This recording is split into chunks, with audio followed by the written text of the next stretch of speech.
Hi குட்டீஸ், எல்லோரும் எப்படி இருக்கீங்க? இன்றைக்கி ஒரு கதை பார்க்கலாம். ஒரு ஊரில் ஒரு முடி வெட்டுற கடை இருந்துச்சு.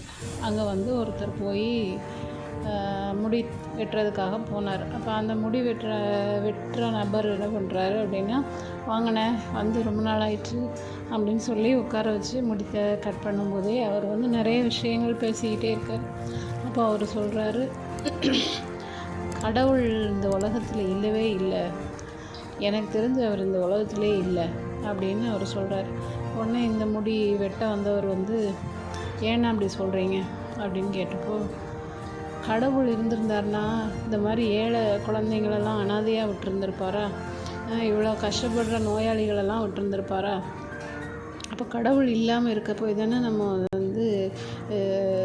இங்கே எல்லாருமே இவ்வளோ கஷ்டப்படுறாங்க, இவ்வளோ இது பண்ணுறாங்க அப்படின்னு சொல்லி அவர் சொல்லவும், இவர் மேற்கொண்டு நம்ம அவர் ஏதாவது பேசி வீண் விவாதத்தை வளர்க்க வேண்டாம்னு சொல்லி அவர் எழும்பி போயிட்டார்.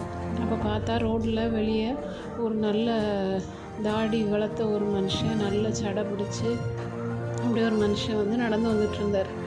அப்போ இந்த முடி வெட்டுறவர் எட்டி பார்த்துட்டு, இந்த மனுஷன் முடி வெட்டுற கட்டைக்கு போயே பல வருஷம் ஆயிருக்கும் போலையே அப்படின்னு சொல்லிட்டு அவர் உள்ளே திரும்ப வந்துட்டார். வரும்போது இந்த நபர் முதல்ல முடி வெட்டிட்டு போனார்ல, அந்த நபர் வந்தார். இங்கே முடி வெட்டுறவங்க யாருமே இல்லையா அப்படின்னு கேட்டார். ஏன்னா இல்லை, நான் தான் இருக்கேனே இங்கே அப்படின்னு சொல்லி கடைக்காரர் சொல்லவும், அப்புறம் ஏன் அந்த மனுஷனுக்கு அவ்வளோ தாடி இருக்குது, அவர் ஏன் முடி வெட்டலை அப்படின்னு கேட்டேன். அந்த மனுஷன் அந்த கடைக்கு போய் முடி வெட்டணும்னு போகவே இல்லை, அதனால தான் அவருக்கு அவ்வளோ முடி வளர்ந்துருக்கு அப்படின்னு இவர் சொல்கிறார். அதே மாதிரி தான் கடவுள் எல்லா இடத்துலையுமே இருக்கார். ஆனால் மக்கள் இவ்வளோ கஷ்டப்படும் போதும் இவ்வளோ அவதிப்படும் போதும் கடவுளை நம்ம எந்த விதத்தில் நம்ம போய் சந்திக்கணுமோ அந்த இடத்துல நம்ம சந்திக்கலை.